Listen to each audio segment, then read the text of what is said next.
This is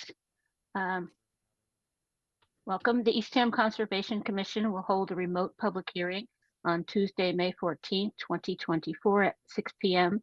pursuant to Massachusetts General Law, MGL Chapter 30A, Sections 18 to 25, Open Meeting Law, MGL Chapter 131, Section 40, Wetlands Protection Act, and Chapter 155 of the Code of the Town of Eastham, Eastham Wetlands Protection Bylaw. And this meeting will be live broadcast on Channel 18 and is available on the town website at www.eastham-ma.org. Please remain mute unless it is your turn to speak, and please let the chair know if you will be recording the meeting. Before we start, I'm going to take attendance. Janet Benjamins. Here. Joanne Cossett. Here. Greg Douglas is not here tonight. Mike Harnett. Here. Chuck Wagner. Here. And Karen Strauss, I am here. First up tonight is a request for determination of applicability filed by GMK Trust. Applicant proposes to construct a concrete block retaining wall at property located at 215 Thumpertown Road, map 10, parcel 206. And who is here to speak on that? That's me. Good evening. Hi, Laura. Good evening, everyone. Hello. For the record, I'm Laura Schofield from Schofield Brothers, here representing the applicants at their 215 Thumpertown Road property. And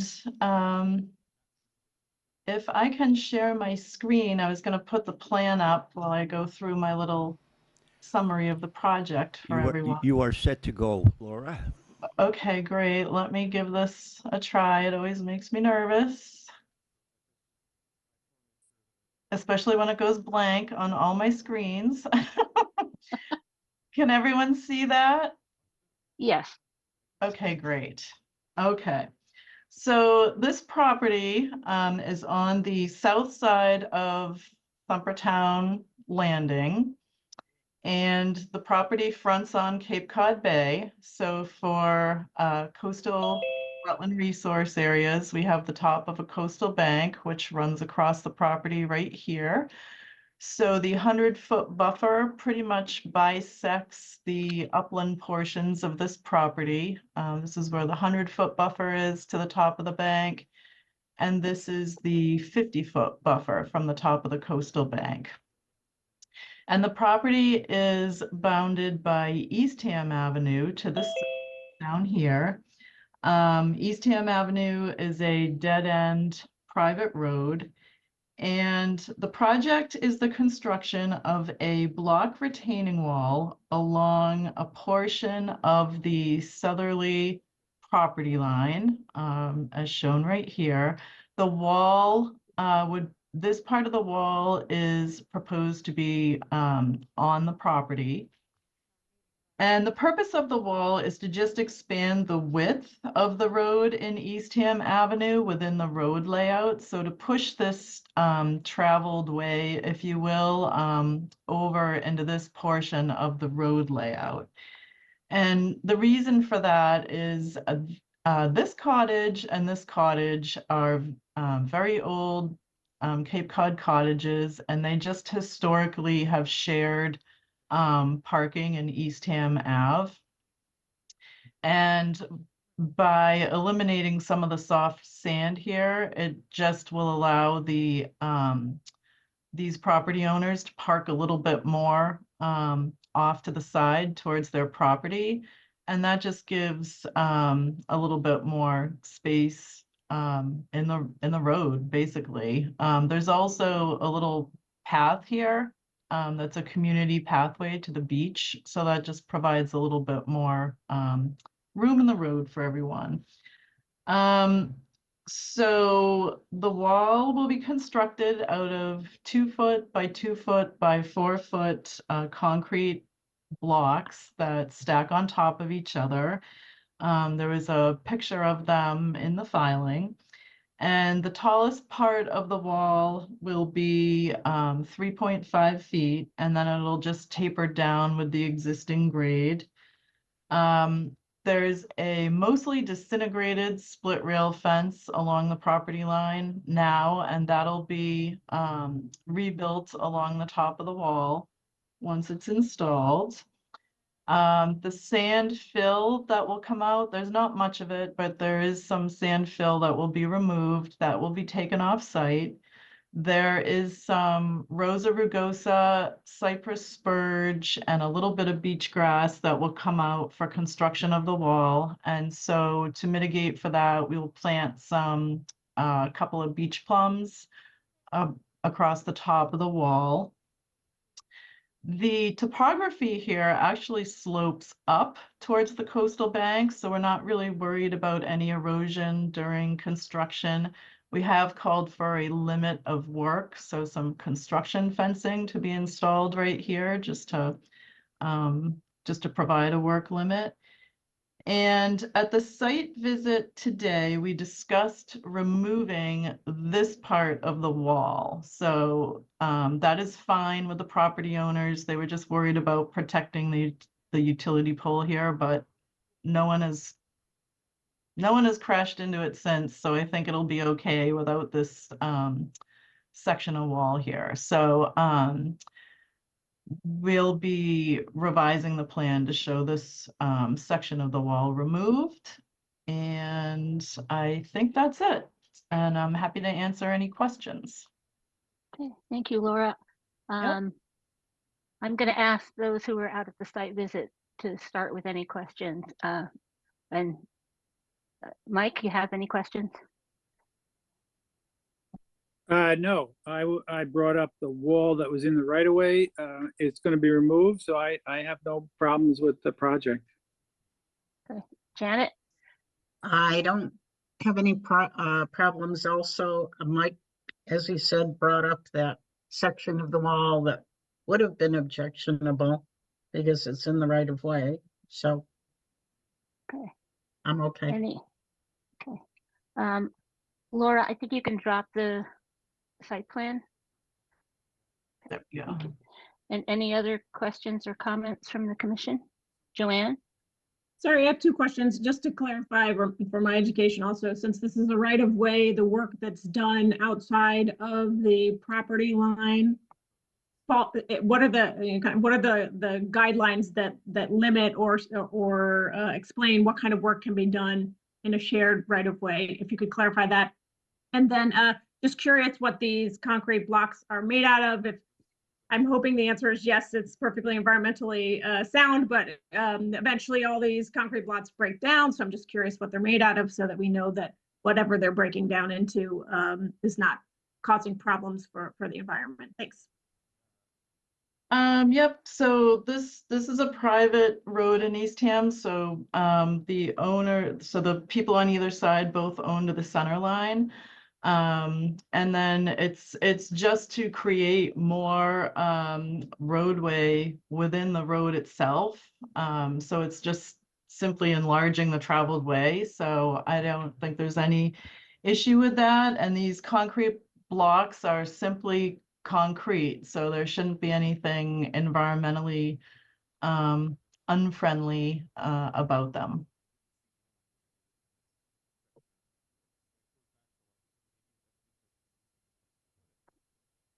Any other questions?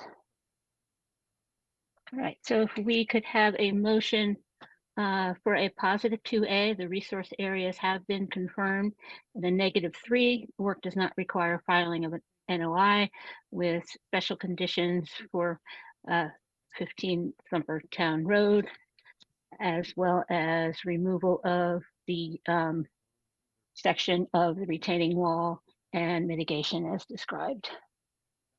So moved. Do I have a second? Second, Okay, Janet, yes. Chuck, Yes. Mike, Yes. Joanne, Yes. and I am a yes as well. Okay, thank Thank you, you, Laura. everybody. Hey, thanks. Good night.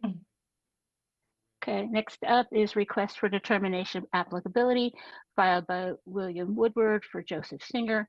Applicant proposes to remove existing decking and install new decking, keeping existing framing, remove lower deck rinse station and rebuild lower deck, removing existing staircase to upper deck and rebuild staircase at property located at 405 Saltworks Road, map 04, parcel 030. This is an after the fact filing, and I'm going to ask who's here to speak on this. Bill Woodward with Cape Associates. Okay, if you would explain the And project Mark to us, Canane, and if you let would Bill go first. you would explain the project, but also talk about for us how the work came to be done without a wetlands permit. Do you have photographs that were sent?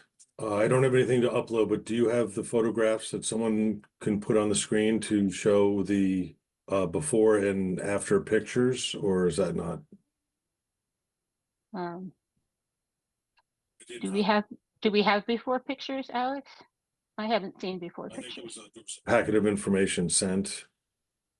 I've only seen I the think we pictures that- received before pictures. Let me look at the file here. We got a planned plan and then sketches of the proposed work. I wasn't sure if Christine had sent images that I had sent to her to forward to you, Alex. But I can explain the project. Please do. So the singers wanted me to go over and stain their deck, or like, sand it down and so forth, as a paint project. Well, their deck was dry rot and it was very aged.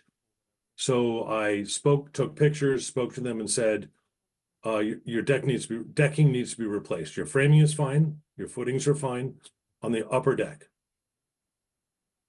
The lower platform area, which is ground level, was built possibly by the homeowner prior to the singers. There were cinder blocks under the steps. It was uneven. They had used to prop up part of the decking with just basically debris and so forth. When we discovered that that was the situation, we removed all the framing on this lower platform, which is down on the ground. And we put in diamond piers and reframed the entire structure, duplicating the entire size and everything. Again, diamond piers, pressure treated wood, not touching soil. There is stone underneath the step area. There's going to be stone underneath the shower area for drainage. Before, there was a makeshift homeowner wheelbarrow that had a hole in the bottom with a drain that flowed fluids through the backyard, which has been eliminated. So we started this project and filed for a permit at the same time, not thinking there was going to be any issues, because reskinning a deck is basically an express permit. We didn't think we were going to be coming into a conservation area. We had a site plan knowing that the septic system is on the opposite side of the house. So we did this in good faith. We didn't know we were in a wetland conservation area, so we apologize for that. But there is no pressure treated wood touching soil.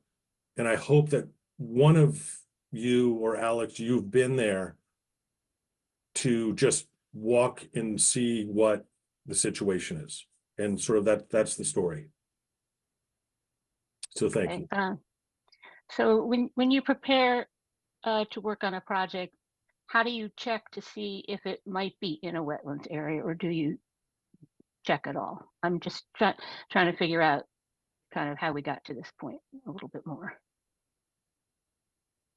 I assumed, it being 3 houses from the bay, in soil, sand, replacing in kind would not be, I had essentially had no idea it would be an issue. So that was an oversight on our part to not go to that level. So All right. understood. Just to note that flood areas and buffer zones to flood areas are within the Conservation Commission's jurisdiction. And that needs to be checked on future projects. Understood. Understood. Apologize. Okay, and I know that Mike and Alex and Janet were out there for a site visit this morning, so I'm going to ask them to kind of detail what they've seen out there and start off any questions. Excellent. Thank you. Mike, do you want to go first? I Okay, don't know if you can sorry. see this, but I do have a picture of, we do have a picture, I do have a picture here that you can see of before where the framing, I don't know if you can see that, where the framing was in contact with the ground and down in and pretty rotted out, unanticipated at that time. That's why it kind of expanded from, it was just going to be a resurfacing of the deck material until we saw what was underneath it and how bad it was. And now, since they redid it, they also elevated it to take it, the pressure treated wood out of the soil and above it. And you are right, are in the buffer zone of the flood zone. The decking, all the deck area is out of the flood zone. It's an AE zone. Okay, thank you. Mike?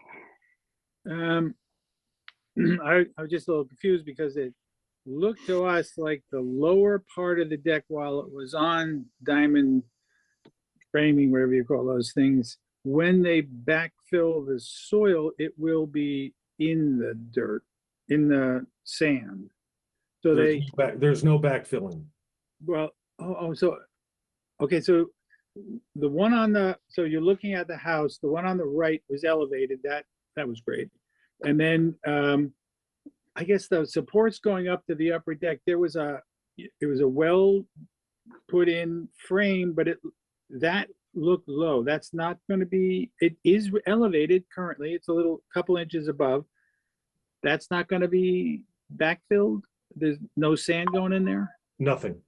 So just the way you see it Yeah. is the way it's going to be. And where the shower is going to be, there's going to be stone in that sort of cavity over there, which was under the stairs. Do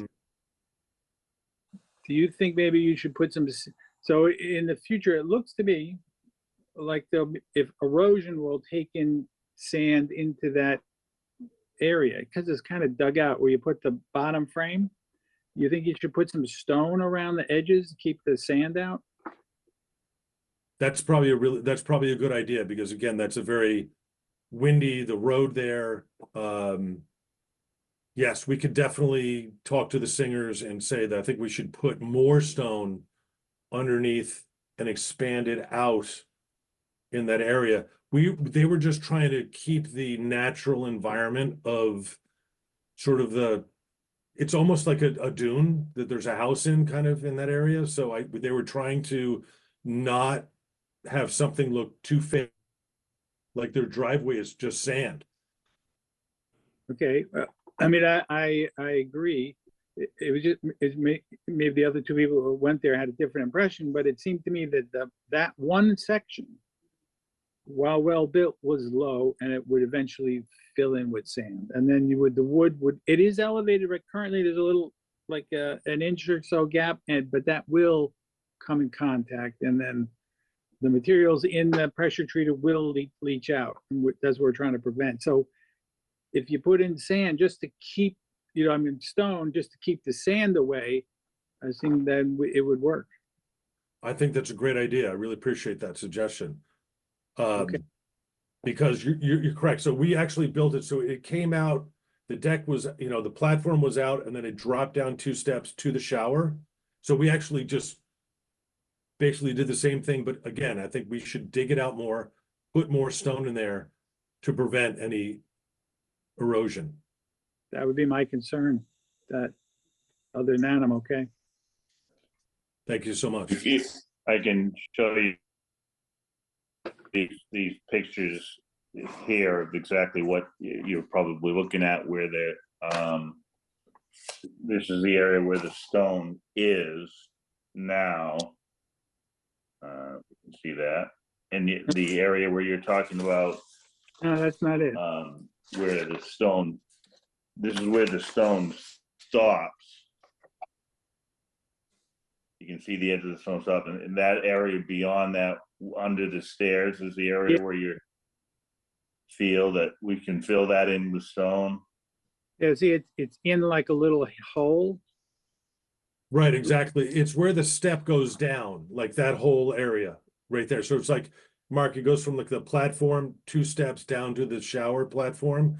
It's sort of in that area. And then I think we should do that underneath that whole spot because it could slide over time. Yeah. See from there.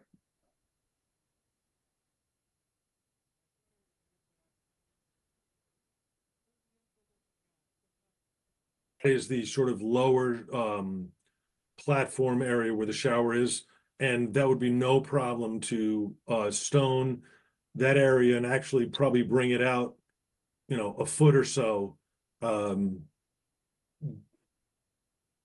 the deck on the right-hand side. That'd be good. Okay, Janet? Yeah, Alex, do you have pictures of that? Or do we have a plan that we could look at? It might help it explain a little better.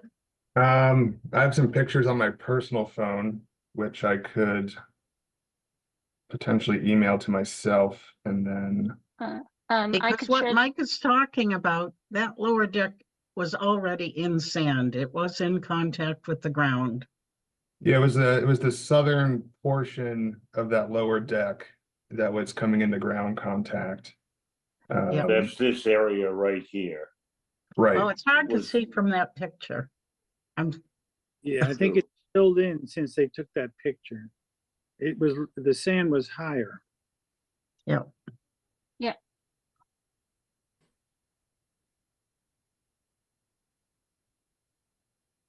Yes. It was made from traffic going around it.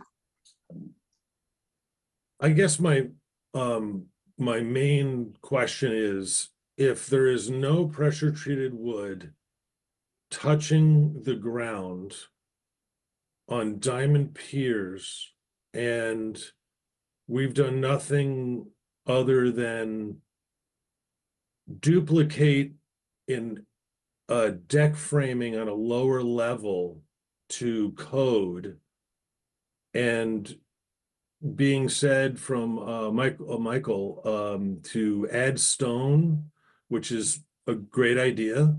I'm not sure why everyone's having a problem with how this went down. There was an honest reskinning of the deck, and Because it is in contact.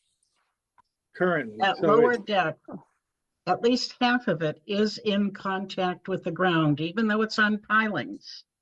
It's not above the ground. It's already on contact with the ground. That's why there's a problem. Because it's pressure treated wood. It's in contact with the ground. The it, upper part of that deck on that side of the house is okay, but the lower part of the deck is not. it's on diamond cement piers. There's no contact with any wood on. Well, if you were there this morning, you would have seen that there is. Yeah, I think it's filled in. The picture you showed, it was elevated on the diamond piers, but since that time, this morning, it's either the wind or you said they got workers walking around, whatever, it's filled in, and that part is in contact. So if you were to dig it So out, if we pull that turn back, yeah, we pull that back, yeah, like in this picture, and then fill that area in with stone to keep any sand from infiltrating to that area. yes. That's what I'm saying. Yeah, so we can easily do that. We'll just make sure the grade is all pulled back, at least a foot or two back from the perimeter of the deck. Sure. And put, in case that area in stone. Here, I can show it. I can show a picture from our site visit this morning. I share my screen.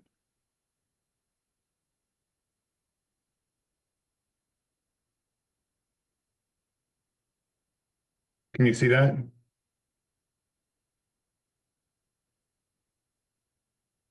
Yes. Yep. So it's the southern edge of that lower deck. So apparently, yes, obviously the wind has blown sand. I have not been there in a week, so like Michael said, we need to excavate like this area where the arm is of, you know, the picture right here, out and put stone in here so none of this happens again. Right.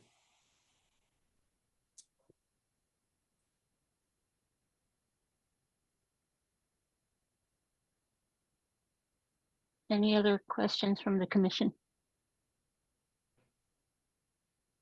Okay, so it seems like you're gonna have, we've agreed you're gonna excavate and put some stone underneath.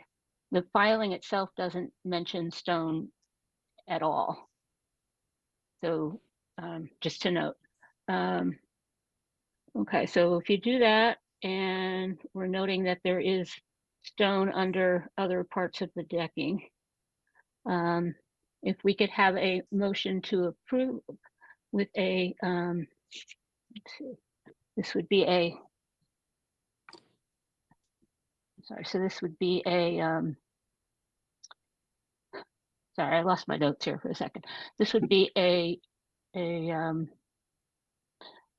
for a -3, that the work does not require a filing of a notice of intent with special conditions for decks and sheds, and the cutting and drilling of any composite materials off-site or over tarps. And that, I think that covers it. So moved. Do I have a second? I'll second. Okay, Joanne, Yes. Chuck, Yes. Mike, Yes. Janet, Yes, and I am a yes as well. Okay, thank you. Thank you very much. Thank you so much. Appreciate it. Have a good evening, everyone. Next up is continuation. I'm going to open the next two together. Continuation of certificate of compliance filed by Target View Beach Association for SE 19-1315 for maintenance and repair of 3 existing wood stairways to the Target Beach View Association Beach at property located at 25 and 35, 45 and 55, and 85 and 95 Bayview Drive, map 13, parcels 48 and 49, 16 and 17, 12, and map 10, parcel 277, and continuation of certificate of compliance filed by Target View Beach Association for SE 19-754 for removal and replacement of the existing beach access walkway located at 75 Bayview Road, map 13, parcel 013. We continued this to gather more information on the nourishment that had occurred during the life of the permit. The applicants had asked for additional nourishment, and we had requested information to determine what has been applied. And we have received no additional information from the applicants. Are they here at the meeting? Actually,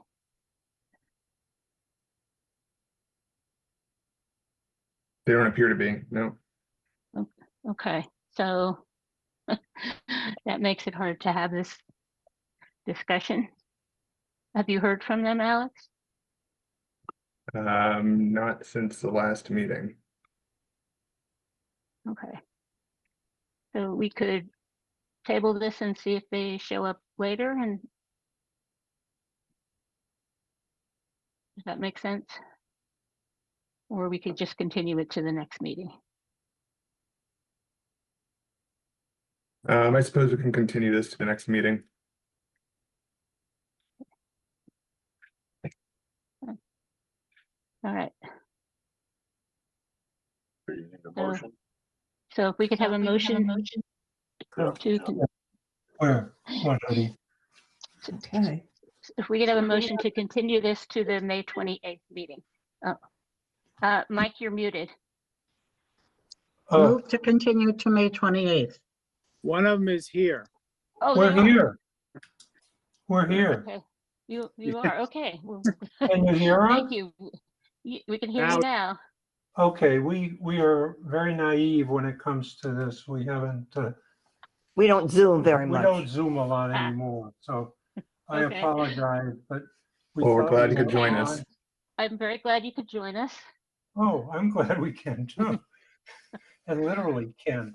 Yes, basically, this is continuing the order of conditions, two of them that we have on our 4 stairs here, and being able to repair the stairs. The question, I think the last time, was about the sand, and we don't have a history of a maximum of sand that I've gone back to. We've been very consistent around this 50 square yards, which I think is mentioned in the original renourishment plan. And that seems to be, for our area, that seems to work out fairly well. So that, I think that's the answer to the question. Before, I think there was some talk of some perpetual thing and we needed to know a maximum, but that isn't important to us. The important thing is just maintaining the regular nourishment that we've been doing for these years. And it's Bayview Drive, not road. That's important. Because there is a Bayview Road. Yeah, this is actually Bayview Drive. Somebody back in the day managed to put a Bayview Road to the south of us. Ah. Okay, noted. So you had asked for additional nourishment at the last meeting and Yes, and that was looking for, I guess, there was Amy had mentioned there was a perpetual thing, but we talked to Amy and Alex and said that rather than try and create an idea that we don't really have about the maximum, we would rather stay with that, the regular nourishment that's in the original special conditions. okay, and But we and don't we want had, to change, we don't want to change anything from the original orders. We just want to push along with those. okay, and we had told you at the last meeting that in a certificate of compliance, we can't change the amount of the nourishment, that you would have had to do an additional NOI filing if you would like to Right. increase the nourishment. Okay, so Alex, you want to add to this? I just wanted to confirm that on the town's side, we also see that the applicant has nourished with 50 cubic yards of sand. Okay, so what we're looking for now is to give a certificate of compliance with ongoing annual nourishment as needed up to 50 cubic yards. Is that correct? Carl? Yes? Okay. Does anybody else on the commission have any questions? Any questions from anybody else? Okay, so if we could have a motion to approve both certificate of compliances, the SE 19-1315 and SE 19-754 with annual nourishment of up to 50 cubic yards as required. So moved. Move to approve. Second. Okay, Mike, Yes. Chuck, Yes. Joanne, Yes, Janet, Yes. and I'm a yes as well. Thank you for Well- coming to speak to us tonight. Well, thank you very much. I'm glad we got connected. Yeah. Okay, next up is an administrative review filed by Ben Silverstone. Applicant proposes to cut back wet meadow pond shore vegetation at property located at 295 Mill Road, map 11, parcel 079B. And somebody here to speak to that? I see Ben Hi, how's it Silverstone. going? Hello. Welcome. Hi. Well, thank you for having me here. I am currently at graduate school. I'm in Northampton at the Conway School of Landscape Design. So, I haven't been on the site in a while, and I'm working on a project, but just give me a second. I can, pull up Mass Mapper here just to help me, show you guys what's going on. Let me see if I can share my screen. Oh, and I have some pictures I can show too. Can you see my screen? Yeah, Okay, but it says Ben Silver. Oh, there we go. you can see me now. Okay, you can see I can better. see you now. Yes, Okay, but you might want so to zoom. You might want to zoom in a little bit if you can. yeah, I can try. Um, sorry, I'm pulling this together a little bit quickly, but so this is my property here. This is my house, my parents' house. This is my aunt's house. We share this property. The driveway is accessed through Mill Road. We go through, and the area I want to talk about, the terrain kind of slopes down all the way to the pond, to this broad flat area, which is the floodplain of the pond, though it's not, none of these areas are designated a wetland besides the open water. This area highlighted in yellow, most certainly has hydric soils. That I don't have any pictures of that, but there's are iron reductions in it. It's very clearly is a wetland. And I've been managing it as basically a wet meadow for the last 5 years. When we came, it was a lawn. I appeared, I think, over COVID before the Conservation Commission to plant some native plantings into it. And it has since developed really considerably far beyond the plantings that I put in, but just on its own. I can pull up just some pictures. This is what it looks like generally in the fall.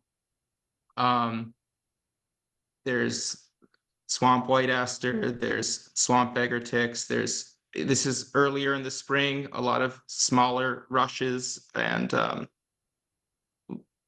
blue-eyed grass. There's some really interesting other plants. I don't even know where I am now.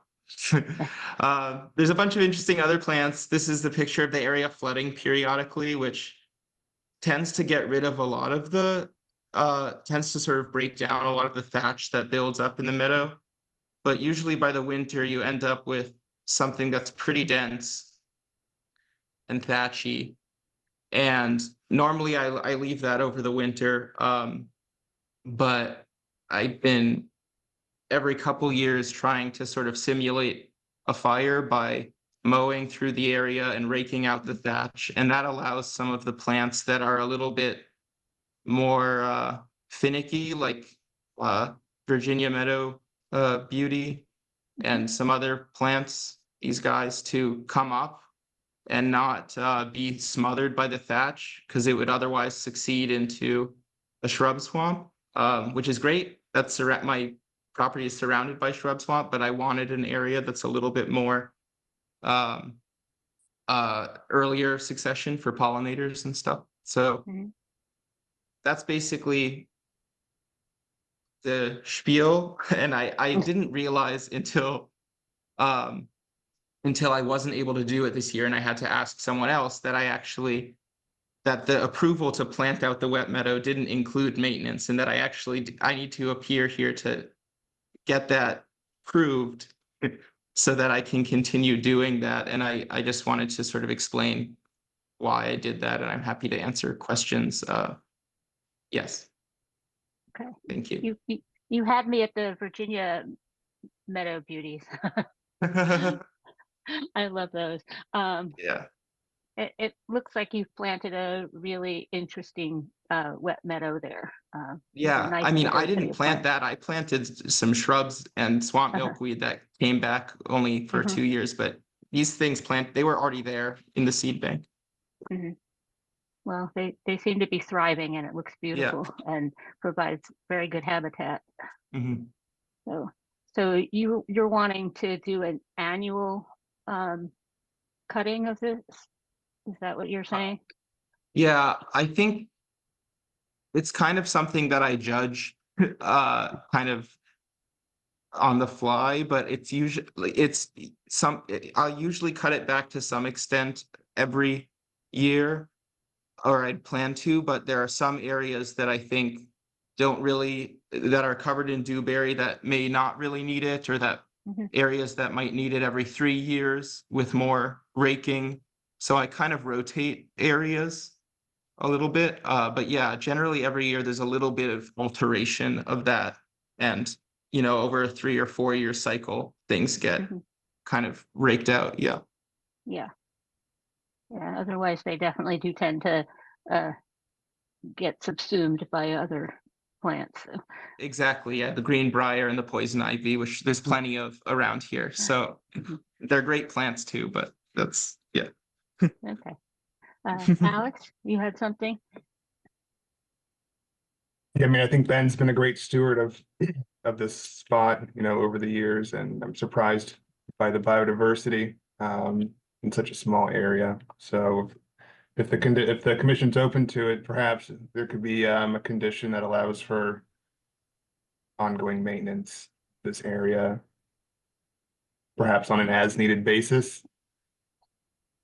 Yeah. Yeah, thank you, Alex. So I know that the commission was out there for a site visit this morning. Does anybody have any comments from that or any questions for Ben? Nope. Okay, so if we could have a motion to approve continuing order to do maintenance as needed, as described by Ben, with the condition being that it would be either you or a qualified professional to do the maintenance. So And, moved.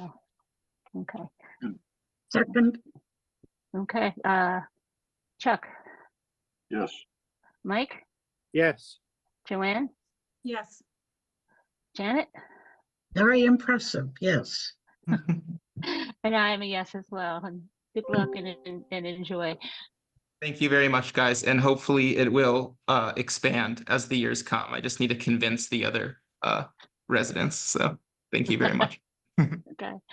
All right. So I skipped over something on the agenda. So next up is approval of planting plan for review and approval filed by Jay Kenny and Rosalind Doherty for SE 19-1804, property located at 50 Ellis Road, map 22, parcel 016.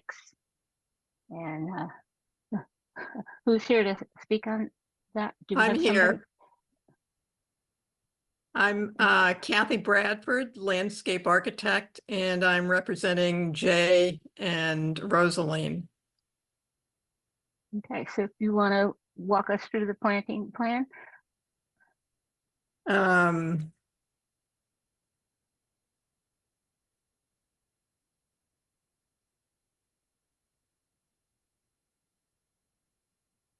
Oh, I thought I had it.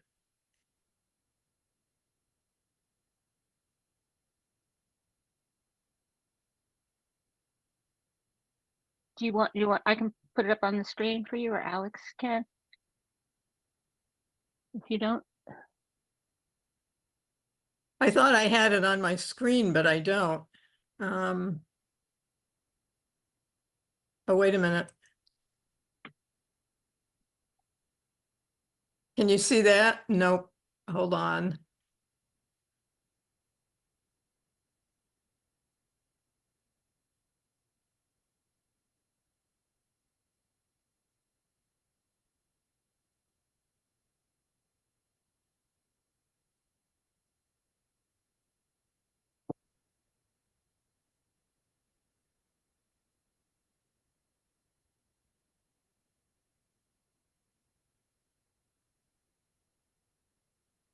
I can't seem to share it. If you have it, if Alex has it,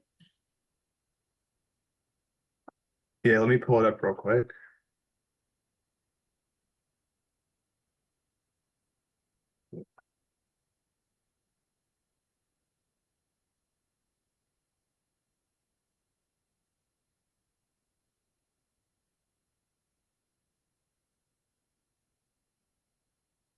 I don't know what happened.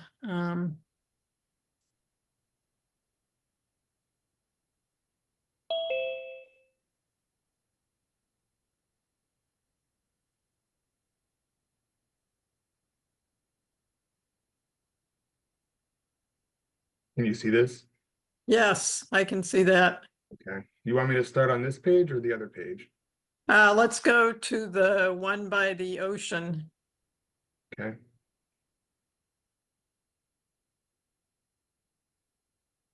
How's that? Okay. Thank you, Alex. Yep, perhaps I could zoom in a little bit further.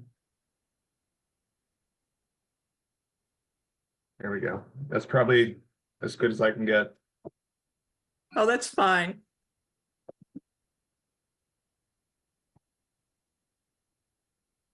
So this area, can you see my cursor? Oh, we're not going to be able to see your cursor because Oh, yeah, They can Alex see is my sharing the cursor though, screen. so perhaps you could direct me, Kathy, and I'll do the best I can. okay.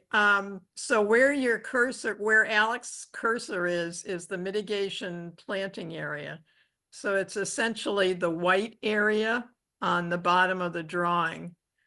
And all the plants are native and they all have deep roots and they're all salt tolerant.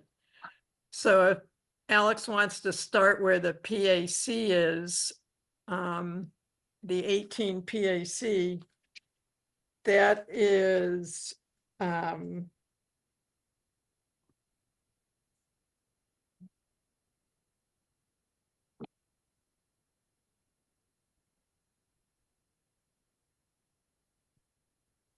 that's Cape Grease switchgrass. So that starts it, and below it is standing ovation, blue stem, and beach pea. And then there's to the right on top of the existing juniper is more Cape Breeze switchgrass. And then the half circle is goldenrod and beach pea.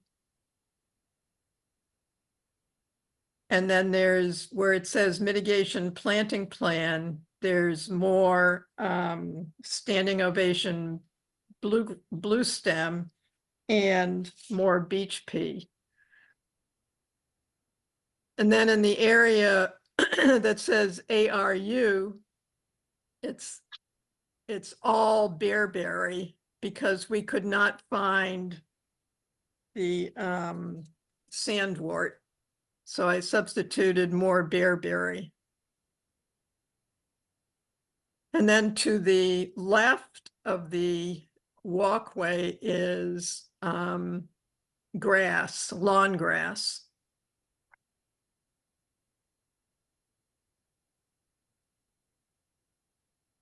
Up against the seawall where it says 19 SCC, that is little blue stem grass. And then there's more grass up against the other side, which is Carl Forrester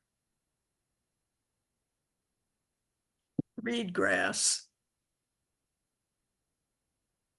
So the goal of the whole planting plan was, as I said, to make all the plants are all salt tolerant. They all have deep roots. They're native. They're found on a beach. Most of them like sandy soil, so they're being planted in loamy sand. This site is unique. I'm not sure if you know it, but the water in the April storm came over the seawall, went under the house and went all the way back to the driveway. So there was about a foot of water, and then the tide went out and the water went back out with the tide.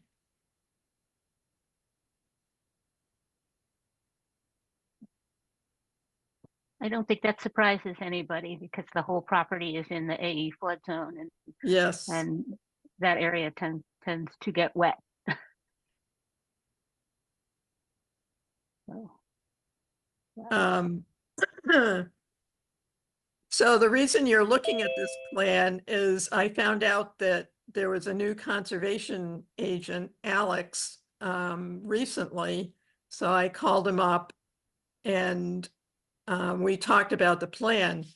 The preceding conservation agent said it wasn't necessary to have the Conservation Commission review the plan, just to call when all the plants were in and we needed a COC. So that's the reason the plan is before you right now. well, we do appreciate the chance to review this, and I'm particularly happy you paid attention to the salt tolerant needs in your plant design. So I know that some of the commission was out there this morning, and I'm going to ask if they have any questions or concerns.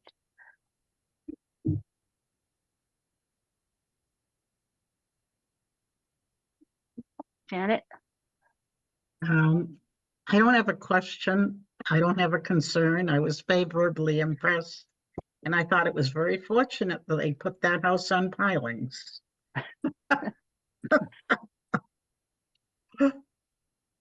Right. Mike, anything? Yeah, I was just, first of all, I'm very impressed with the plan, but I did notice there's a bunch of hydrangeas and they're not the thirsty ones, are they? They are, and they're up in the front of the house by the entryway and by the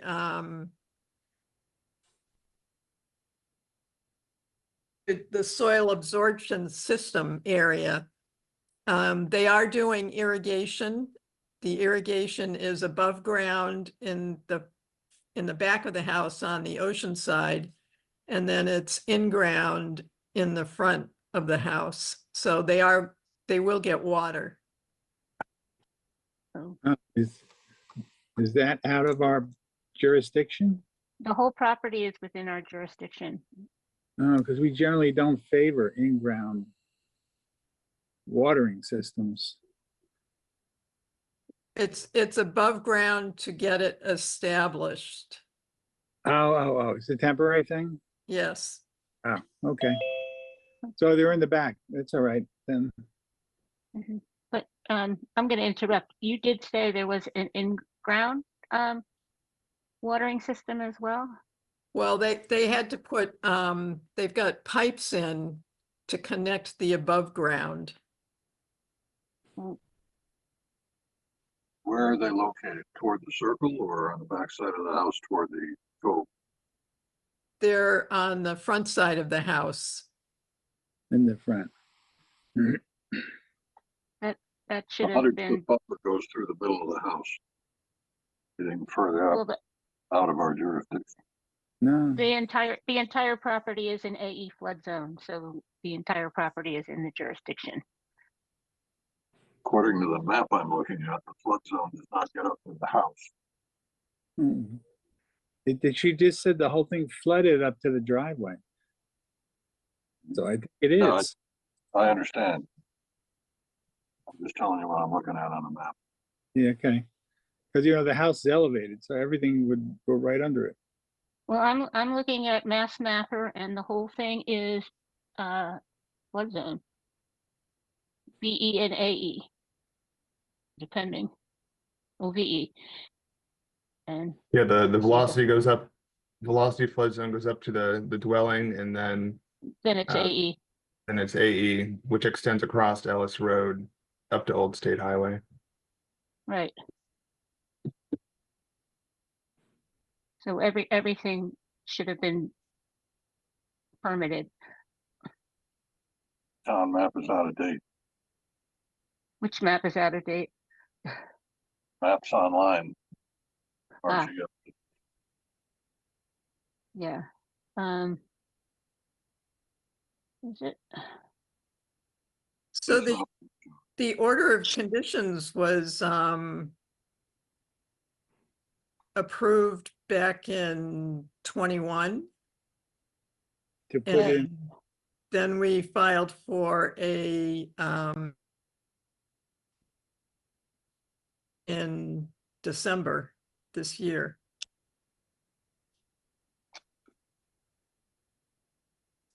to put in a watering system? I'm confused.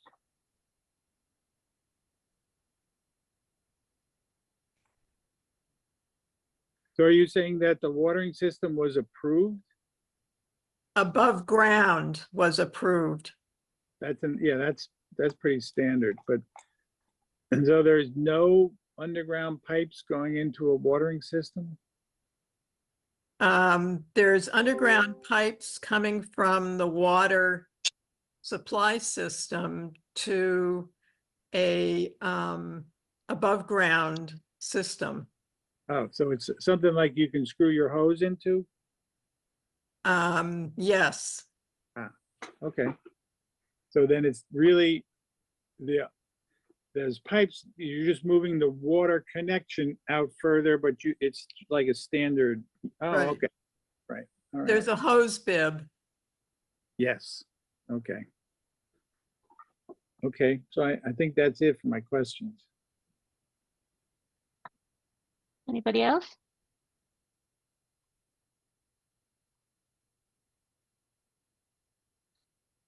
No?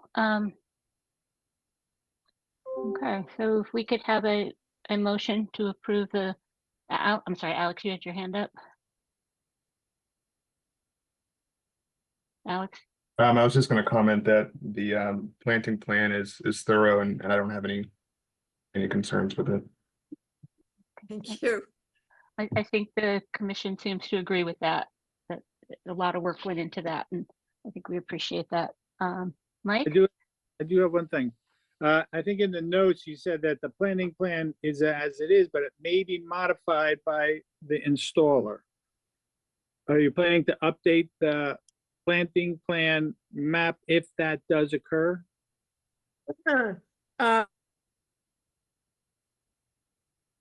Updated plan.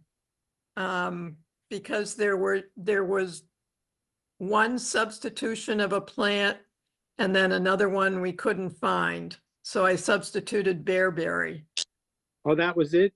'Cause Yes, when we do the certificate of compliance, we're going to take the plan and go check it. So that's where all I'm getting at is when we go back, if there's any modifications, you'll update the plans. So you've already done that. I've done it on my plan, but I need to submit all the changes to the Concom.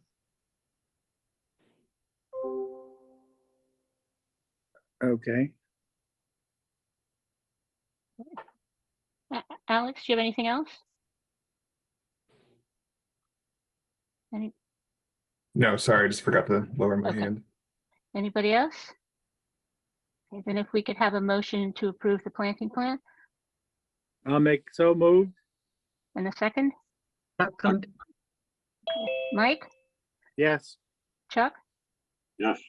Joanne, Janet, yes, and I am a yes as well. Thank you for coming to speak to us. Yes, thank you, Kathy. Next up is a continuation of notice of intent filed by John Mason. Applicant proposes to reconstruct an existing pier, ramp, and float at property located at 20 Cedar Lane, map 21, parcel 059.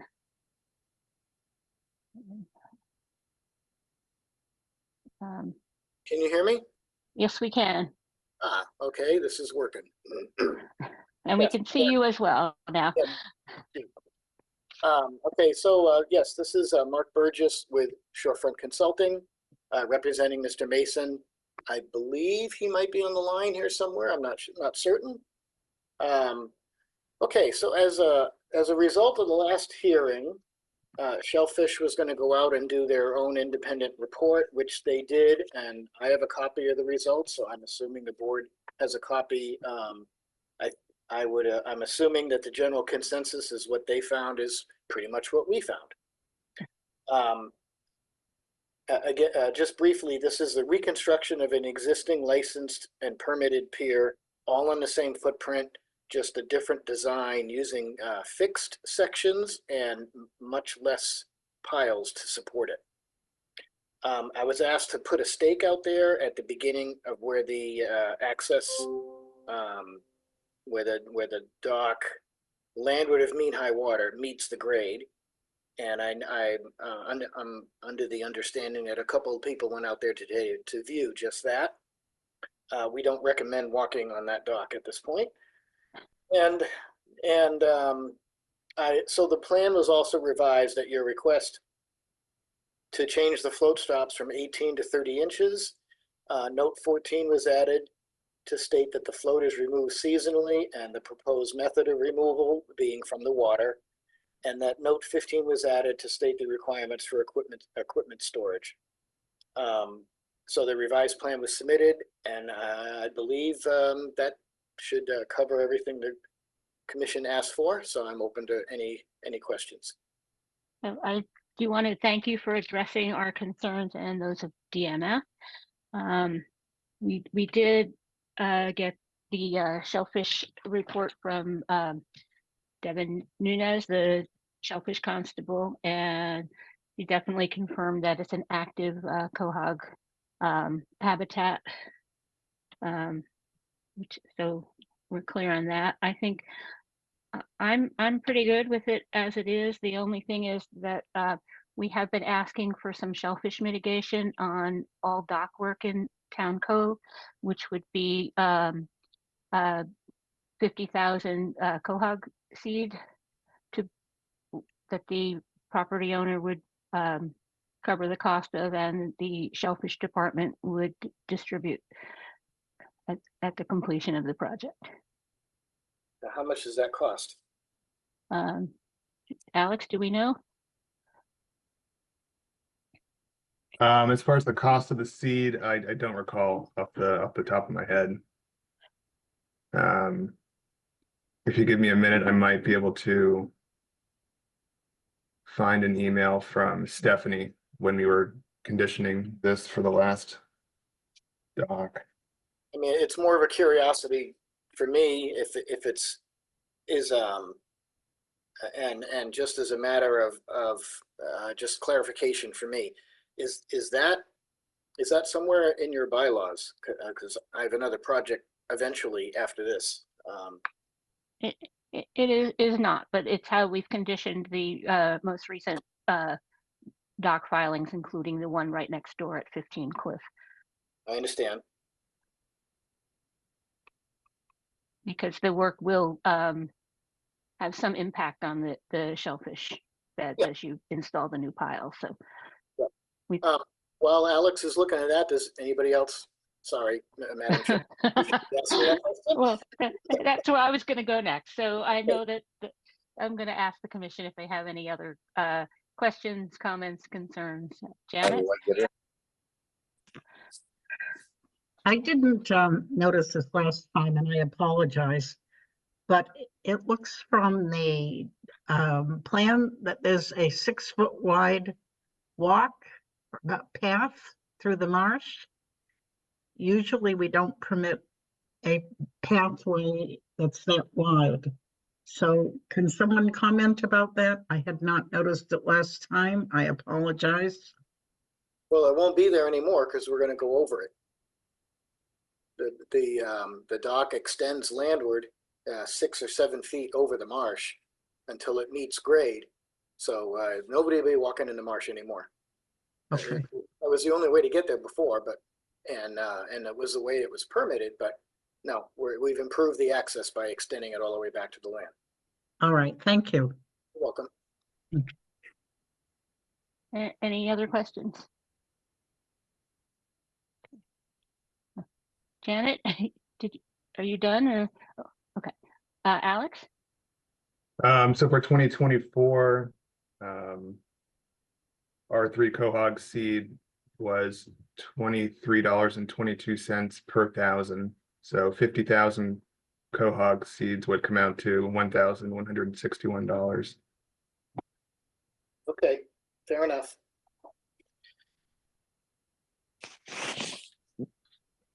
How did I get on? Any other concerns? Any abutters with any questions? Okay. So looks like we're looking for a motion to approve with shellfish mitigation of 50,000 seeds payable to the Shellfish Department once the project is complete. The float stops have been changed. The float will be seasonally removed. We have special conditions for docks, piers, and walkways. Has the applicant seen a copy of that? I have. You have? Okay, so, I'll make that motion. okay. Do I have a second? Yes. Oh, yeah. Second, Okay, okay. Mike, yes. Chuck, Yes. Joanne, Yes. Janet, Yes, and I'm a yes as well. So we are done. Thank you so much. Thank you very much. You can mail that to me and I can, for recording, if you would, please. Alex? Yeah, we'll make note of that. Okay, no worries. Thank you very much, everybody. Have a good night. Yep. Thank you, Mark. You're welcome. Thank you. Okay, and next up is continuation of notice of intent filed by Keith and Erin Johnson. Applicant proposes to remove and install a new outdoor kitchen, pergola, and patio, install new stockade fence, reconfigure existing walkway, extend existing cable railing, resurface existing deck, and manage invasive species with native species at property located at 15 West Road, map 4, parcel 481. So last time we continued the hearing because we did not have a DEP number. I think that's been cleared up. So I'm going to request that we covered a lot of things very extensively at the last hearing. So if you can, please stick to any new questions or concerns as much as possible. And I'm going to open the questions up. I'm going to start with mentioning also that Mike Harnett was not at the last hearing. He has since completed the Mullen requirements and can now participate as part of the quorum. And I'm going to ask him if he would like to start off with the question, or unless the applicant has anything else they'd like to add.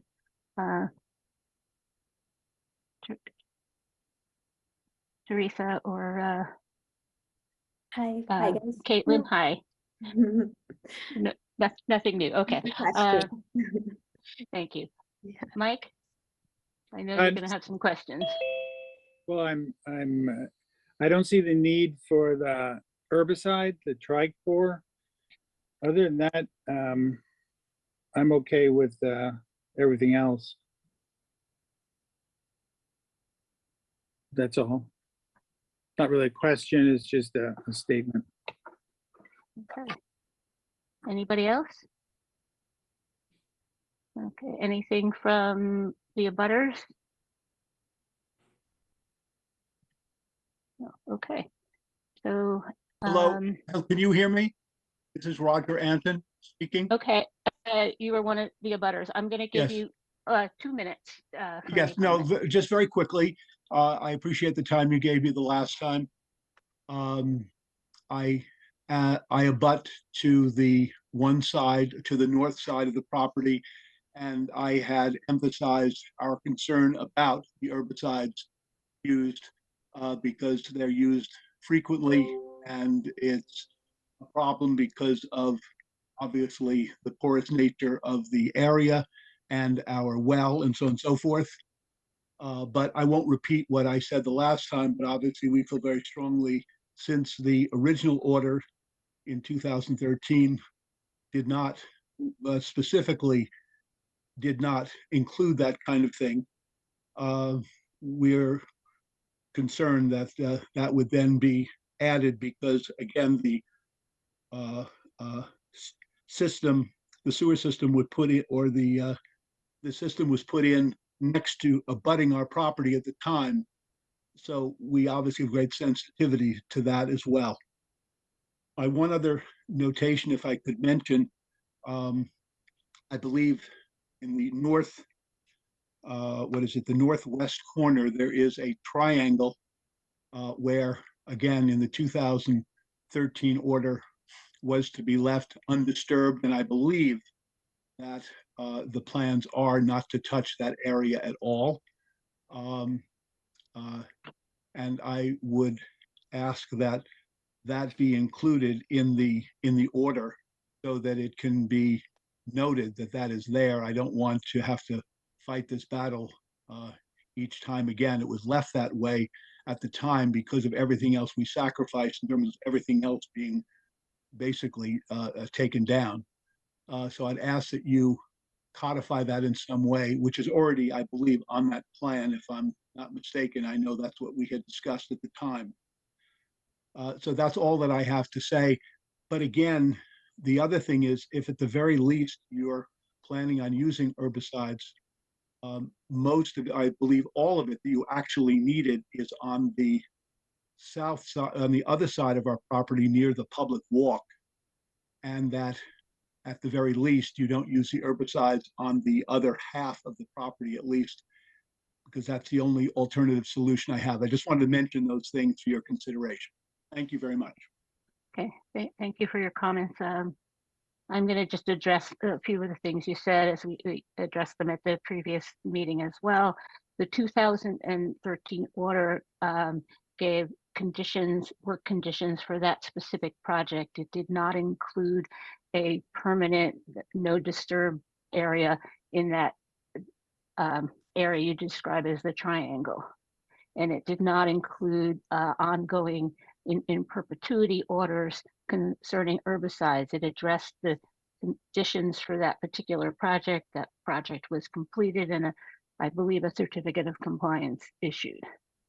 This project has outlined in quite a lot of detail the work that is being proposed.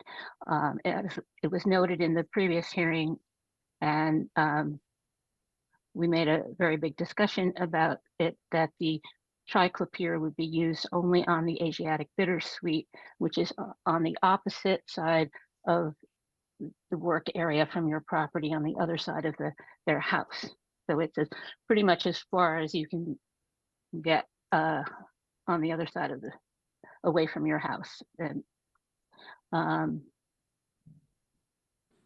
I believe that anyway. May I speak? I'm sorry, I apologize. I'm Karen Anton. I was on the phone the last time. I just had a couple of questions looking at the. Okay, again, I'm can going you to hear give, yeah, I'm limiting comments to 2 minutes. Okay. Because we gave you a very extensive amount of time at the last hearing. So I'm. Yeah. Okay, no, that's So- fine.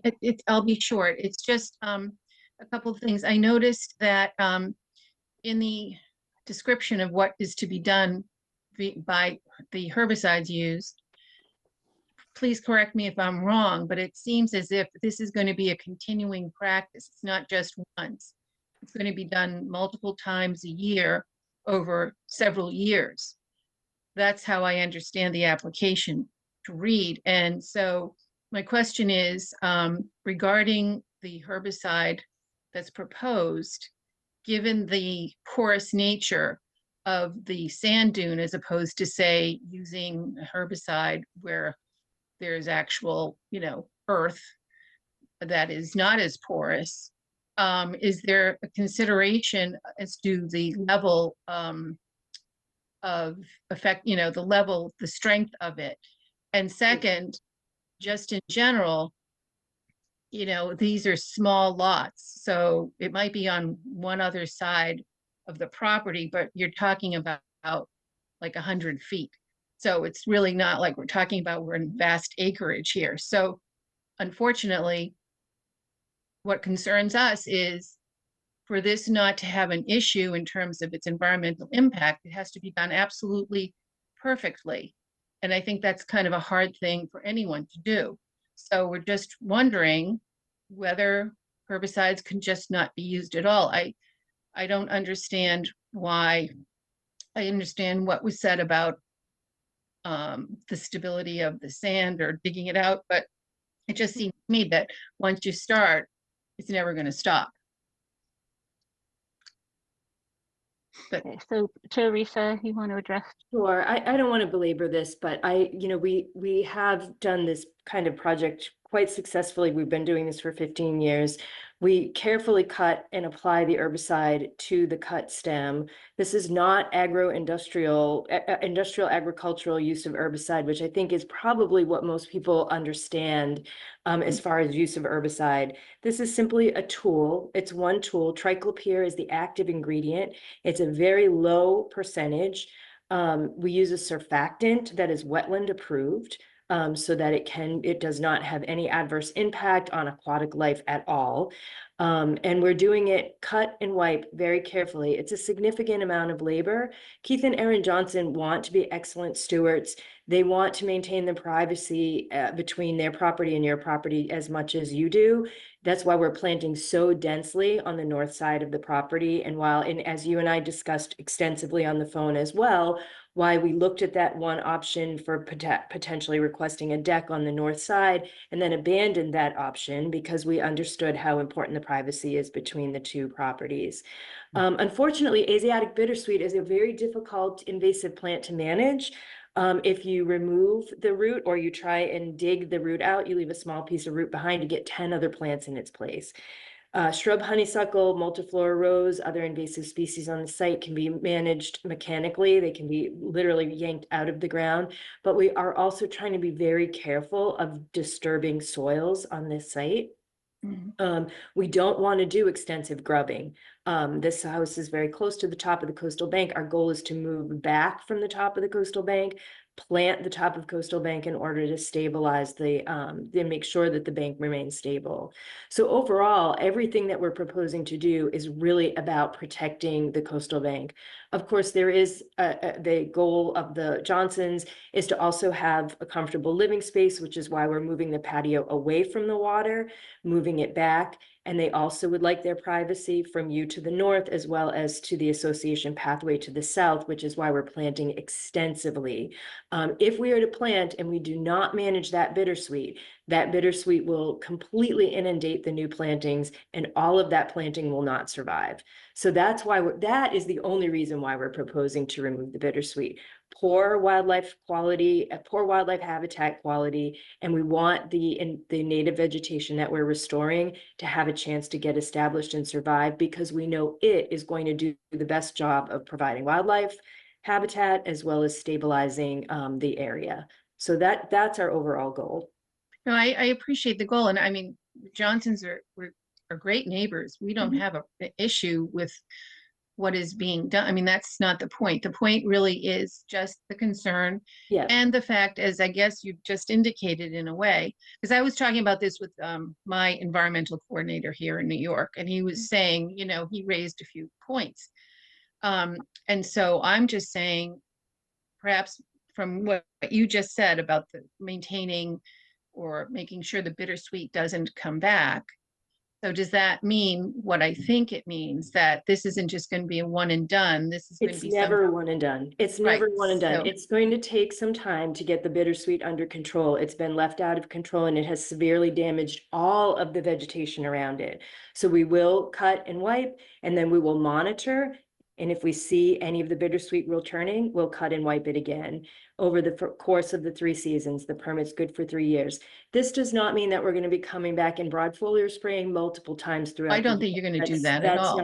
That's not. I totally understand that's not what's going to happen. I don't think you're going to go out there with masks and, you know, foggers. No, we do not. I understand exactly what it is. Yeah.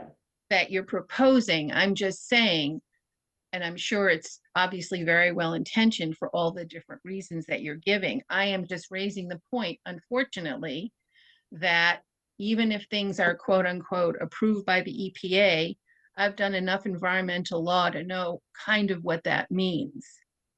Well, I So, mean, we have extensive studies and we do know No, that I- this herbicide does not translocate to the soil. And I know there's disagreement. So obviously the board has the opportunity to make the decision.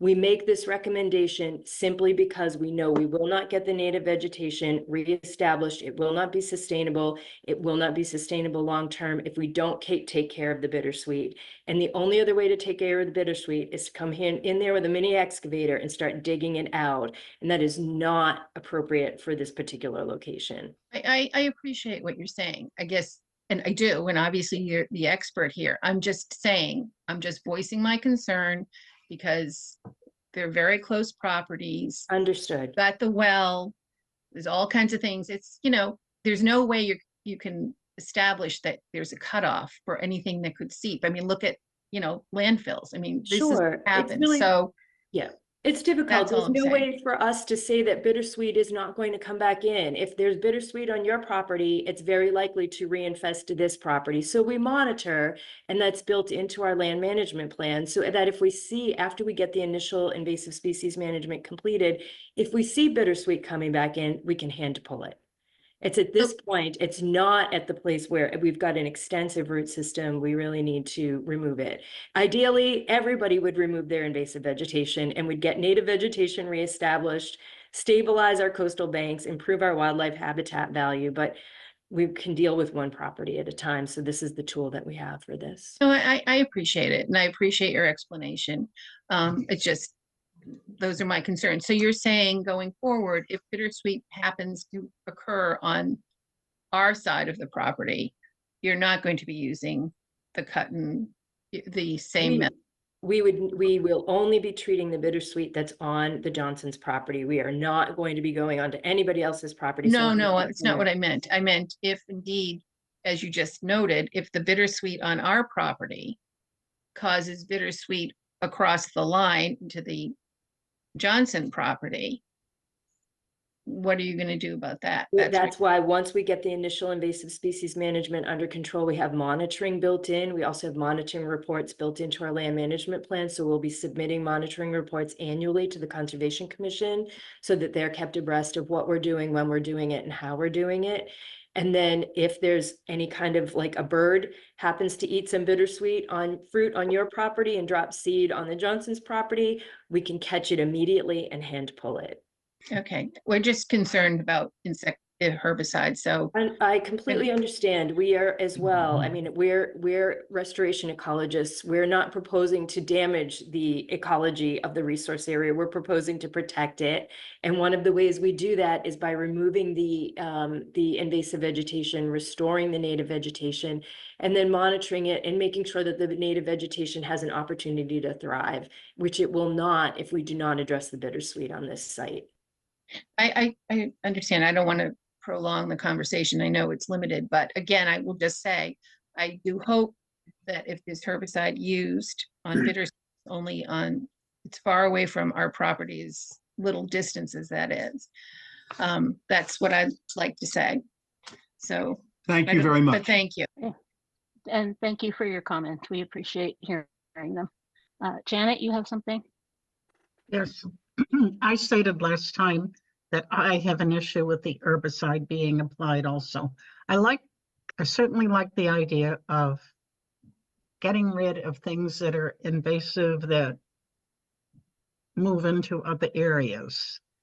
And if the topography were a little different, I might not have the same issue.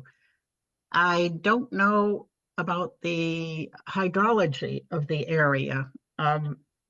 Teresa stated that the herbicide will only be applied on the ends of the plants. It won't get into the soil.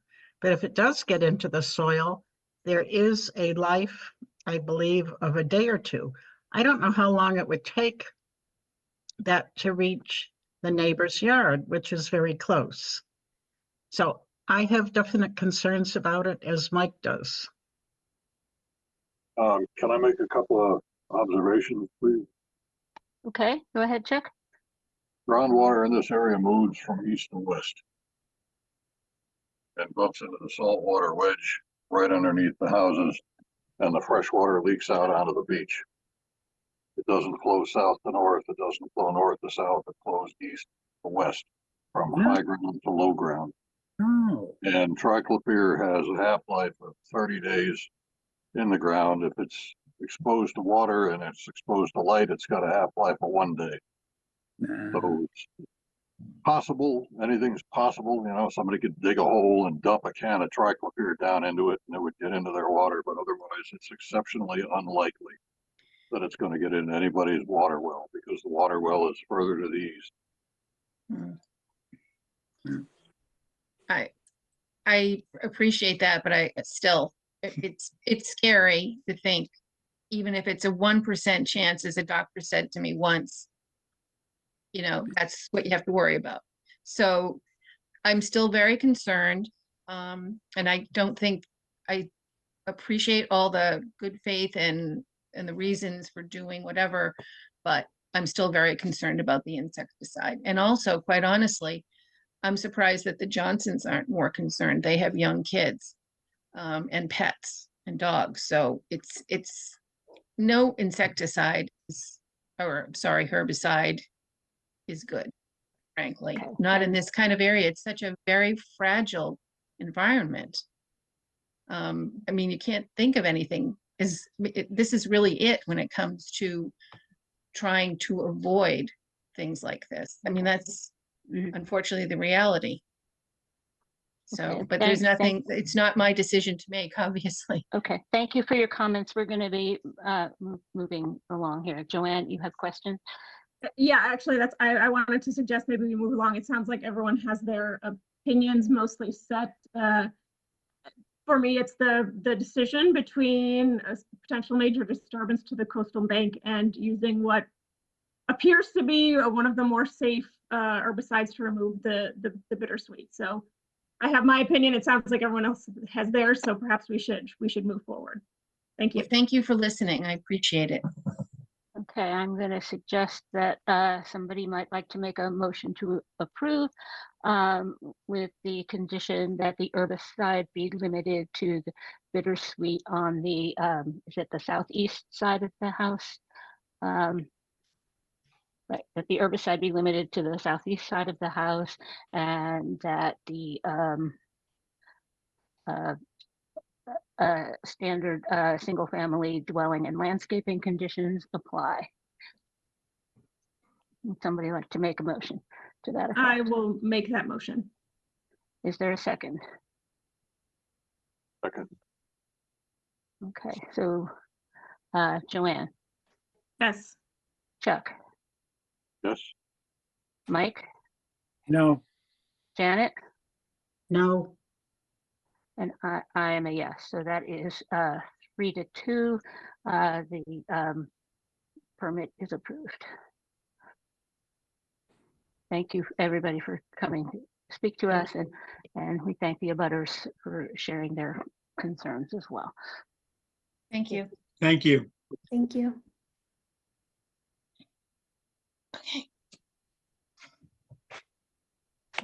Okay. So next, we're going to talk about some violations of pressure treated fencing and fence posts. And I'm going to ask Alex to give us an update.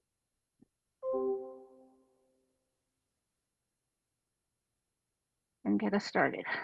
Yeah, I just wanted to keep the commission abreast on that we're getting numerous complaints into the department regarding pressure treated fence posts around town. So when we get these complaints, I go out and ground truth them, and you know, if it is found to be pressure treated wood within a resource area, you know, follow up accordingly. But it is at times kind of a it just take time and resources to do so. So I'm tracking them and following the property owners accordingly. So are you making any suggestions based on that? I'm not making any suggestions currently. I'm just more so letting the commission know that, we're getting pressure treated wood complaints coming in, and that staff is following up with those complaints. That's more or less my update on the PT posts.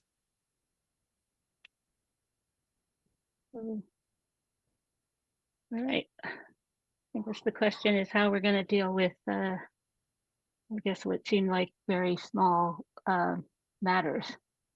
And is that something that we want to discuss before Alex goes any further? Hillary, you have something? I wanted to understand what the commission has done in the past with split rail fencing and signposts. Is this something that you have permitted in the past under the local regulation? Because the Wetlands Protection Act would exempt these type of activities. So I'm just curious, what the history has been. Because I know in Wellfleet, we moved away from permitting fences just because it wasn't a good use of time. And so I'm just curious what Eastham's history has been with these things, because all of the beaches get fence posts. There's a lot of fence posts around. Yeah, and I've seen a lot in the past couple of weeks as we've been out looking at some of these complaints. And while we were out looking at the complaints, we noticed 2 new fence posts going in. So I was like, Yeah, once you see it, you can't unsee it. And there's a lot of PT around town. Yeah, once you see PT, So I'm just- it's hard to unsee PT. So I'm just curious, is it something that the commission feels they can move away from, or do you want to continue to regulate it? I'm just curious what the history is and what y'all think about moving forward.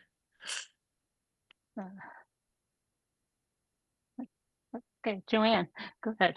Yes, I have an opinion. I like data. And so I would think, although we might not be in a position to do any enforcing right now, at some point in the future, if we did want to address the issue, I think it's good to keep track of when people are calling in and reporting, and if we see things around town, because at some point someone will complain and we won't have data to really say what, kind of like with Wiley Park, right? If we have some longitudinal data that says, over the last couple of years, we've been collecting complaints, and we can say that, yes, this is a serious problem and maybe we should think about it, because collectively all these signposts could add up to a problem. It might be at least a good thing to do to just keep track of it. Over. Well, just noting that we do have the PT regulations in place that prohibit the use of PT wood coming in contact with the ground. So yeah, I totally agree with you. I'm saying we have to choose our battles, but if we're like, look, we've got 1,000 reports over the last 2 years of PT wood being used for sign, like whatever it is, at least to describe the problem. So we know. I mean, it's hard, right? You're only one person, Karen. You and Hillary are both super awesome, but you can only do so much. But to have track of how big the problem actually is, even if we can't do any enforcing right now, is at least what I would suggest is a minimum. Yeah, and it does seem to be a big drain on staff resources. So that definitely is a consideration, I think. Anybody else? Comment when you're done there? Yeah, go ahead, Chuck. Okay, so let me interrupt 1 second. I'm just going to say, Chuck's going to go, and then you can kind of feel free to jump in. I'm not going to police this discussion too much unless people start overlapping each other. So go ahead. Okay, so the worst of the pressure treated woods is the CCA stuff that's got arsenic in it. And the wood products industry across the board in the United States jointly agreed to stop manufacturing the stuff in 2003. The EPA has no prohibition on the use of the stuff because of that. And they also do not regulate reuse of it. So it is possible that people could get it somewhere and use it again. And not be breaking the law except for our local regulations. And there are questions about that that I don't want to get into here because it's an executive session kind of thing. But the simple fact is that the worst one, CCA, isn't even around. So if it's new pressure treated wood that's going in, there could be copper leaching out depending on the conditions that it's installed in and the particular treatment. But that's nothing compared to having arsenic leaking into the soil, and that's just not going to happen unless somebody reuses stuff or brings it in from overseas, which they're not allowed to do. So I know we've got the regulation, and it's our job to enforce the regulations, and that's fine. But there are other concerns that have been raised in other venues that suggest that our regulation is trumped by the state. So I'm not sure what to say other than the worst stuff, the CCA. If there's any in the ground here, it was put in probably 2005 or earlier, unless it's a reuse, because they stopped making the stuff in 2003. That's it. Thank you. Okay, I have two comments on your comment. One is that copper is particularly harmful to freshwater fish and wildlife. So if copper pressure treated wood products are installed in a freshwater wetland or in close proximity, that might be more of an issue than its use elsewhere. And the concern over our regulation was not related to accessories such as fencing and decks and so on. But that's a topic for maybe a different time. I think Joanne was right. I think we need to put together a list of where the complaints are, and then I would suggest either a special session, we go out and look at this, or on a Tuesday after a site visit to look at particularly supposedly pressure treated wood that was installed a while back and to see the effect on nearby vegetation. Is it in fact, if somebody put in a fence post, do you have vegetation growing right up against the fence post? I mean, it would help to limit it, because I think particularly on the icebreaker type fencing, people have been putting in pressure treated, but that's kind of an accessory. But it is going in, and we should look at how we want to deal with it. And I think first we have to know what we're talking about. As Joanne said, we need to get a list, and we know. I think Chuck had some valid points as far as the toxicity, and so we should put together a list and then go out and look at some old installations to see, in fact, if there is impact on, we don't know shellfish and we don't know fish, but we do know we can look at plants. Is there an impact? And it'd be a start. That's all I have to say. If I can add one other thing, since nobody else's hands up, and this is a free for all. It might also, I know we're thinking about regulation, but maybe some education, because I bet there are a lot of folks who genuinely don't really get that when they shove a big piece of wood in the ground, if it's pressure treated, it's an issue. Not everybody knows that. So Karen, I've seen you post on the Facebook page before some educational things, or like whatever we can do just to say, hey, did you know? I know there's some limits on what the town or the commission can do, but that, before we think about enforcement, maybe some education is in order here as well. Yeah, I think that's a great idea. And I really kind of think this is a low priority enforcement in any case. Well, I think we get hung up because low priority enforcement, it's tricky, right? It's definitely tricky. Enforcement is tricky.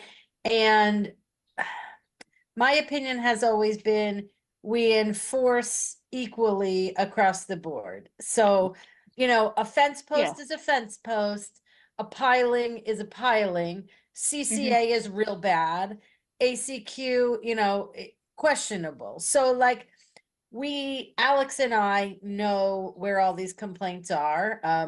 We've been out to see them all, and, we end up sort of standing there shaking our head because, one of the complaints is at Rock Harbor, abutting the parking lot near the boat ramp. Now, we get the complaint in, we review the complaint, we pull the file, we review the file, and a lot of times it's still not clear. So like the Rock Harbor one, for instance, didn't depict this guardrail system that's between the drainage retention basin and the parking lot. And it was put in by the Office of Boating and Fishing as part of a grant from the Commonwealth. So now we're chasing that lead. So we have an email out to the Division of Fishing and Boating, who gave us a new boat ramp and made our parking lot look lovely. However, they hired Landmark Fence to put in a guardrail that's PT.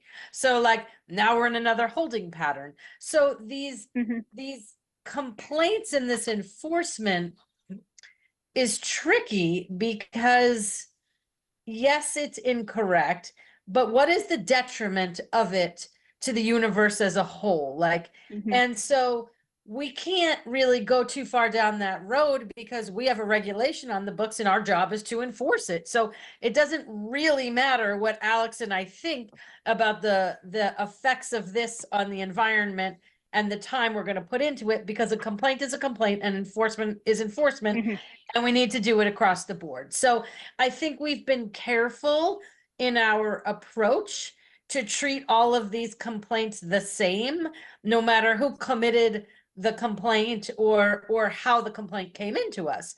So it has taken us a lot of time, and it is not satisfying work. I assure you, it is probably the least satisfying part of this job, because I feel like we're going in circles and it takes us so long to even like, okay, well, was there a permit there? Well, what exactly did the permit say? Who did the work? Who is responsible? So like, there's so many intricacies of each case. And I don't think we have a clear answer or a clear path forward. So we're just investigating and documenting, and we do have record of all of the complaints. So that's sort of where we are and how we've been handling it. I just want you to be aware of that. Okay, and when I said low priority, I didn't mean non-enforcement. It's just meant that in terms of your body of work. Yes, no, agreed. This is not up here. It's agreed, because the damage is done and the work is done. So like if someone calls in and says we're cutting trees, or someone's cutting trees over here, we rush right out to that. But you know, a complaint about PT, we get out there within the week or two, but it's not as high a priority as, you know, an active ongoing complaint. But also, maybe it's just I wouldn't consider that as a fence post or a fence, because that's a structure. That's big. That's massive. So I would think that would be in a different level. When you said fence post, I'm thinking somebody put up Association Beach kind of thing. And the fence is, you know, split rail, but the guardrail is this massive thing. And I agree. It is, especially with that, it's difficult. But even what you're doing is you are pushing the ball. You are doing something. Yes, we're rolling the ball uphill every day. So it's really sufficient. You are doing something. That's good. Yes, no, we're absolutely doing things, but it doesn't feel satisfying because we don't get any satisfaction from it. Because you're basically Sisyphus. You know, he's pushing the boulder up the hill, and it always comes back again. But I'm wondering if we couldn't handle this with something a little more simple for a fence post, et cetera, that's pressure treated, that is opposite our regulations, and come to some general conclusion that maybe a letter to the property owner saying, we've noticed that you use pressure treated wood where we don't generally allow it for this fence post, and as mitigation for that, maybe we'd like you to plant a shrub or two or something, instead of making people rip it out. And that in the future, we'd really appreciate it if you came to us to permit your wetland projects, or at least discuss it with the conservation department. I think that's good. Can I make a comment on the comment on my comment? Yes, it's certainly Just getting two recursive, quick but go, points. yes. One is we've been, for whatever reason, we've been focusing on vertical pieces of pressure treated wood inserted into soil. Mhm. And we allow huge flat decks and fence tops made of pressure treated wood where the rainwater sits on it, soaks out the stuff, leaches it out, and then falls onto the ground, and that doesn't bother us. All of Well. which is a little silly. And the other thing is that the soil around here is depleted in copper. And copper is an essential nutrient for plant growth. If you deprive plants of copper, they get stunted, they wilt, they get all kinds of weird diseases that they wouldn't ordinarily get. And a little copper leaching into the soil is probably a good reason for why grass grows better around fence posts than it does away from them. Anyway, just a couple of points to keep in mind. Thank you. Well, and I don't disagree with you about the big slabs of PT Yeah. decking and stuff, but that's not what the regulations are. So Bigger fish to fry, that's for sure. different fish to fry, certainly, but yeah. Copper's good for blue hydrangeas.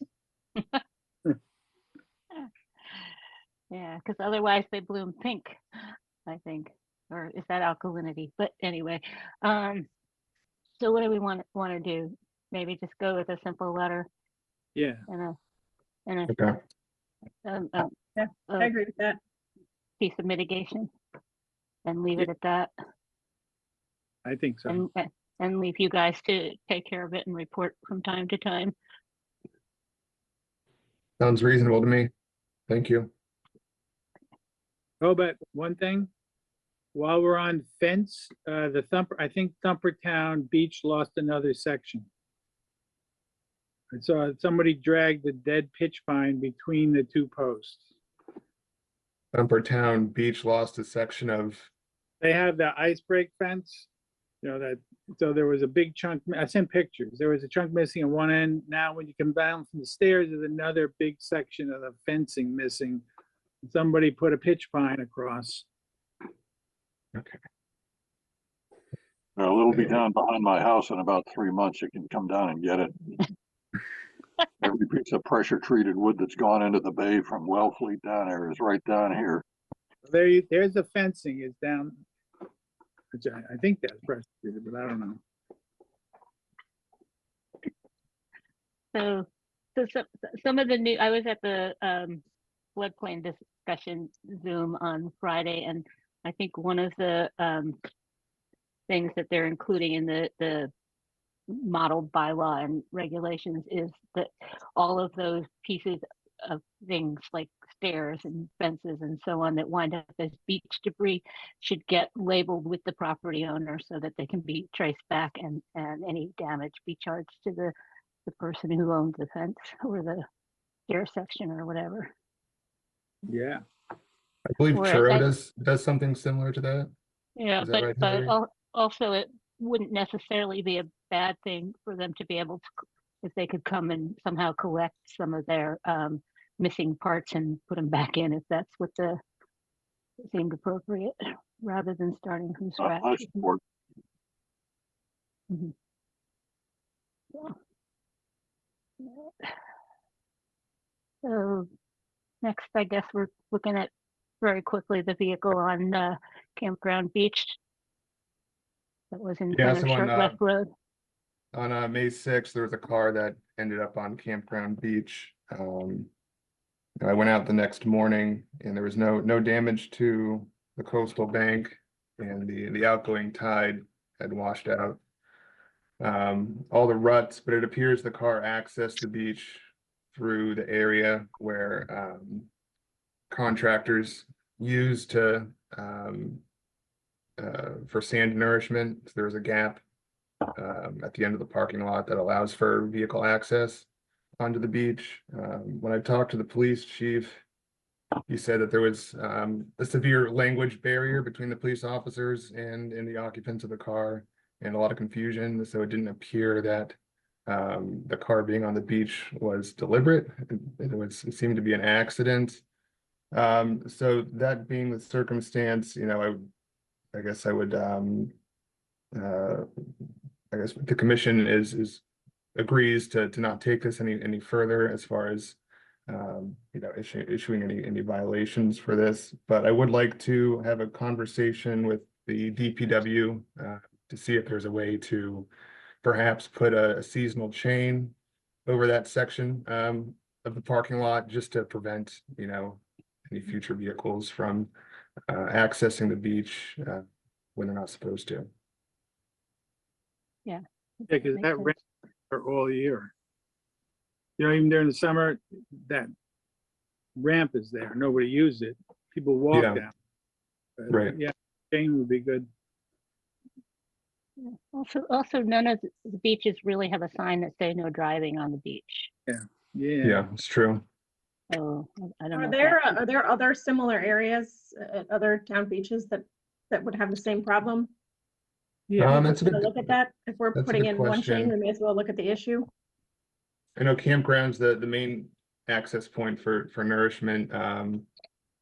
But if there are other spots at town landings, I think it would certainly be a good idea to also include them in this. Janet, go ahead. Well, I just wondered if someone thought that it was East Ham's Daytona Beach, that they wanted to ride on it. Yeah. But I wonder why somebody would try to drive on the beach without four-wheel drive as well. But anyway, so I think we're done with that. And that brings us to liaison reports. Anybody have anything to share? Mike? Forest Committee?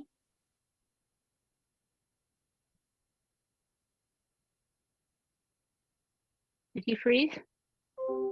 Yeah, he looks frozen. Right now he's gone. He's gone. Okay. I guess he'll be back. Janet, go ahead. I almost forgot because 2 weeks have passed, or 3 weeks from our last meeting, but the CPAC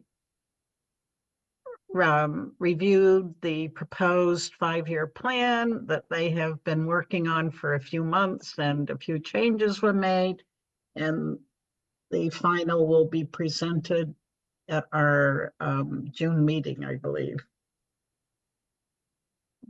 Very minor changes, nothing significant. And I believe I did leave the town meeting just a little early, but I believe that everything that CPAC proposed passed. Yeah. Yes. Okay. So Open Space Committee is meeting tomorrow. I don't have anything to update on that at this point. Strategic planning met last week. Kind of getting into the nitty-gritty of goals and objectives, and reviewing that over the next meeting and kind of refining that, and then we'll be circulating it out to various departments and committees for comment. And also with Open Space, I'm going to mention that my current term on Open Space ends on June 30th. So I think I would like to continue and put that on a future agenda, because the commission appoints the committee liaisons. Okay, Mike, do you have anything on the Forest Committee? No, what we planted looks good. Apparently there was a forester went through like what we did, and how we dragged in the dead wood to surround the plants and everything. I was just watering them yesterday. Everything is healthy and looks good. Excellent. Okay, education and training. So there was a very excellent presentation on algal blooms last week, and on some methods for remediation that was presented by the MACC. Video of that presentation is on their website for anybody who missed it and would like to see it. And there was a floodplain discussion from the Cape Cod Commission. They've been doing extensive work with with 4 towns, and they're going to be completing their work on that by the end of June, and then making available their model bylaws and regulations and data, so we can look at that. And I think we do want to work on floodplain regulation. So, anybody have any other educational things coming up that they'd like to share? Okay. Minutes. So we have the executive minutes from May 12th, 2024, and this is the abbreviated version that includes the parts that we are allowed to share with the public. Has everybody had a chance to review that? Any comments and concerns? Okay, we could have a motion to approve those. I'll make a motion to approve the minutes. And a second? Second. Okay, Janet, Yes. Chuck, Yes. Mike, Yes. Joanne, Yes. and I'm a yes. And we also have the minutes from March 26th, 2024. Any comments on No. that? If not, can I have a motion to approve? I'll make a motion to approve. And a second? Second. Okay, Janet, Yes. Joanne, Yes. Mike, Yes. Chuck, Yes. and I am a yes as well. And I think we're done. Unless anybody has anything they'd like to share with the commission? Alex? I'll do a quick shout out to my parents. I think they joined us at the meeting tonight, and this was their first Eastham Conservation Commission meeting. Oh, Oh, welcome. welcome. And I just want to tell you that we love Alex and he's doing a fantastic job. And we're very happy to have him with us.